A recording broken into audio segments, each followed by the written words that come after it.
South Korea is extending crypto tax credits, NASA's taking on blockchain, and Mexican drug cartels are laundering their earnings in cryptocurrency through Chinese brokers. Let's start the show. Welcome back to Crypto Global News. Please make sure you hit the subscribe and also notifications button so you don't miss an episode. I'm Edward and we'll be bringing you the news from the world of crypto now 3 times a week, on Sundays, Tuesdays, and Thursdays. If you're in Los Angeles, each episode will be live at 2 p.m. your time. If you're in New York, it's going to be a 5 p.m. start time for you. And if you're across the Atlantic in London, you're looking at a 10 p.m. start time for the show. Enjoy today's episode.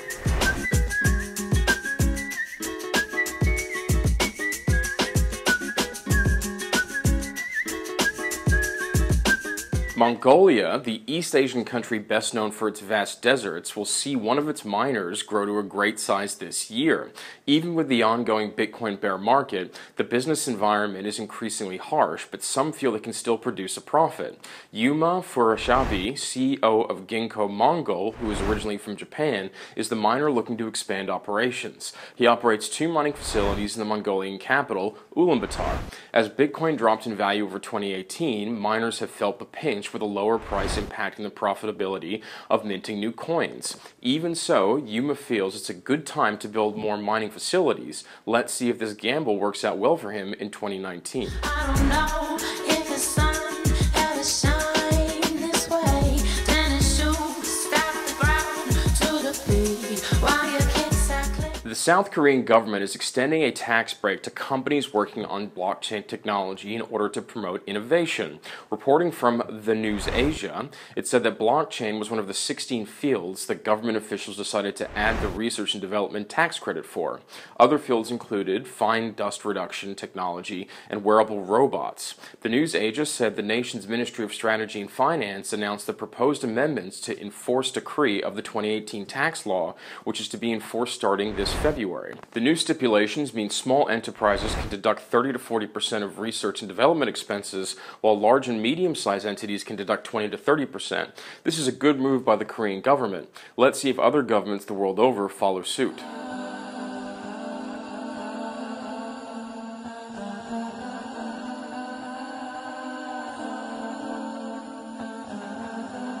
New York City is doubling down on crypto even though Bitcoin is still in a bear market. The New York City Economic Development Corporation opened a 4,000 square foot blockchain center in recent days. People are asking why. An executive from the Economic Development Corporation has said it is because they are in it for the long haul. Partners include Microsoft and IBM. The blockchain center is located in the Flatiron District in downtown Manhattan. It joins other crypto and tech startups that populate New York's Silicon Alley Tech Hub, which is Manhattan's smaller version of California's Silicon Valley. The center will offer coding classes and lectures to promote awareness and adoption of blockchain. It will be interesting to see the impact that the Economic Development Corporation makes on the grander crypto community. No alpaca in the lining, but I didn't purchase it though. I got it for the free, it's in my nature, so eventually they fucks with me. Pretty ass nigga, Molly made me skeet. If that's Next up, we're looking at NASA, as the people at the National Aeronautics Space Administration are considering its benefits of blockchain technology.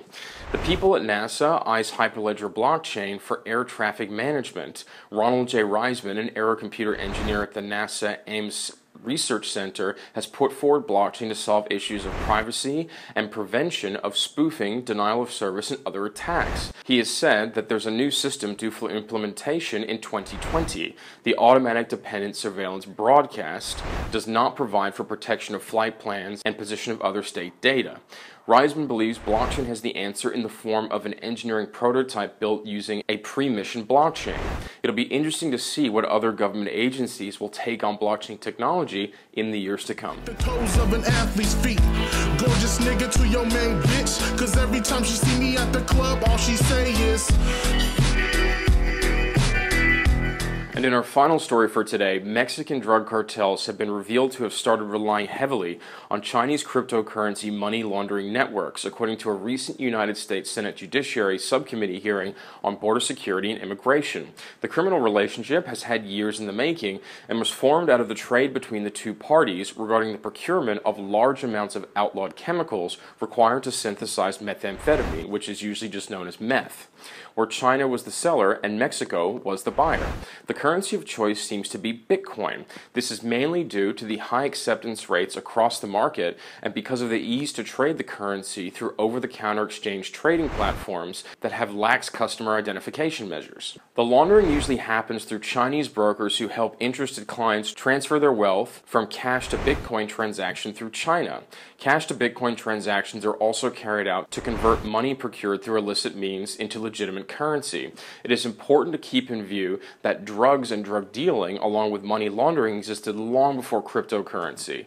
But the question here is, because crypto in some ways makes it easier for these criminals to operate, how will this affect cryptocurrency in the years to come?